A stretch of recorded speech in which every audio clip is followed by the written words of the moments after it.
You ask Tiger to solve. This deals with linear equations with one unknown. The final result is w equals 4. Let's solve it step by step. Simplify the expression. Expand the parentheses. Simplify the arithmetic. Group like terms. Combine like terms. Expand the parentheses.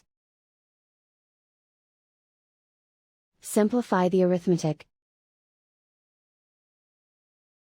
Group all w terms on the left side of the equation. Subtract 2w from both sides. Group like terms. Simplify the arithmetic.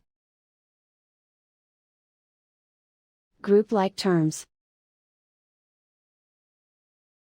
Simplify the arithmetic.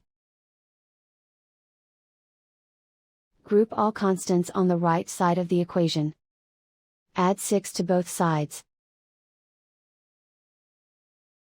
Simplify the arithmetic.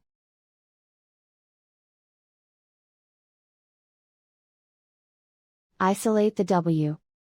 Divide both sides by -3. Cancel out the negatives. Simplify the fraction. Cancel out the negatives. Find the greatest common factor of the numerator and denominator. Factor out and cancel the greatest common factor. And so the final result is w equals 4.